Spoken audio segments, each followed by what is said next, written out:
देश में लोकसभा चुनाव के नतीजे लगभग तय हो चुके हैं। देश में एक बार फिर से प्रधानमंत्री नरेंद्र मोदी की सरकार बनते हुए दिखाई दे रही है। बात करें छत्तीसगढ़ की तो 11 लोकसभा सीट में से 10 लोकसभा सीट भाजपा के खाते में जाते हुए दिख रही है। वहीं मात्र एक लोकसभा सीट कोरबा जो सिर्फ कांग्रेस के खाते में आई है। हमारे साथ मौजूद है आरंग विधानसभा से विधायक खुशवंत साहब जी, उनसे बातचीत करते हैं और जानते हैं क्या कुछ कहेंगे इसके बारे में।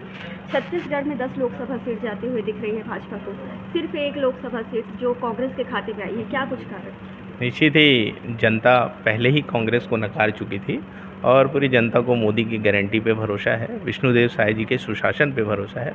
और जिस प्रकार से छत्तीसगढ़ में भारतीय जनता पार्टी की सरकार बनी और मात्र 4 से 5 महीने में ही लगभग 54,000 करोड़ रुपए छत्तीसगढ़ की जनताओं को दिया गया, उनके गरीब किसान मजदूरों को उनका लाभ मिला, तो ये भरोसा उन लोग को भारतीय जनता पार्टी के ऊपर है और ये उसी का परिणाम है।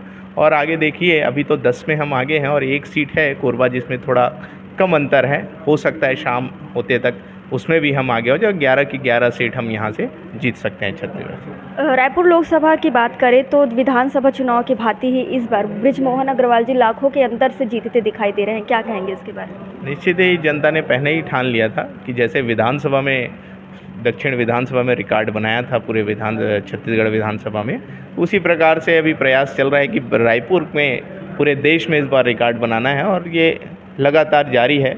कुछ राउंड अभी बचे हुए हैं, बहुत सारे राउंड बचे हुए हैं, इस राउंड में और आगे लीड होगा और रिकॉर्ड जरूर बनेगा रायपुर लोकसभा का। 400 पार का नारा था, लेकिन अभी तक बीजेपी 300 पार होने में ही संघर्ष करती दिखाई दे रही है, क्या कहेंगे इसके बारे में? देखिए, 300 तक तो हम पहुंच चुके हैं और लगभग 70-80 सीटें ऐसी हैं जिसमें मुश्किल से 5-7 हज़ार की ही डिफरेंस है, जो ऊपर हो रही है कभी नीचे हो रही है। तो अभी आने वाले शाम तक इंतज़ार करने की आवश्यकता है, उन सीटों में भी हम आगे हो जाएंगे।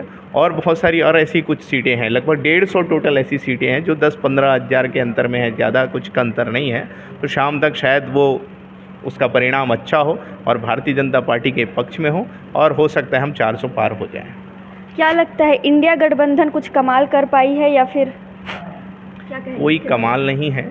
कुछ जगहों में उन्होंने जो झूठ बोला था उसमें जनता उस भ्रम फैलाने में वो भ्रम फैला रहे थे, तो जनता उसमें आ गई है कहीं कहीं पर, लेकिन सारी जनता नहीं आई है और उसका परिणाम आपको दिख रहा है। हमने कहा था कि फिर इस बार मोदी सरकार बनेगी, तो मोदी जी की सरकार तो बन रही है।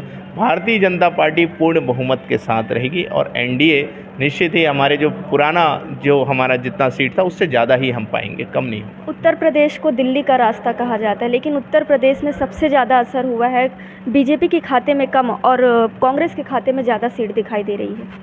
देखिए, अभी परिणाम आना बाकी है और जैसे कि हमने आपको बताया बहुत कम अंतर, ऐसी कम अंतर की जो सीटें हैं वो यूपी में बहुत ज़्यादा है। तो देखिए, अभी हो सकता है आने वाले समय में हम वहाँ से बढ़त बना लें। अभी बराबरी पे है, लेकिन आने वाले समय में हम बढ़त बना सकते हैं। तो हमारे साथ मौजूद थे आरंग विधानसभा के विधायक खुशवंत साहब जी, जिन्होंने बताया कि किस तरीके से जो बढ़त आगे भी बढ़ती जा रही है। लोकसभा चुनाव का परिणाम लगभग आ चुका है। देश में एक बार फिर से प्रधानमंत्री नरेंद्र मोदी की सरकार बनते हुए दिखाई दे रही है, जिसके संबंध में आज हमने इनसे बातचीत की है। कैमरा पर्सन सतीश के साथ में शारदा काछी, रायपुर।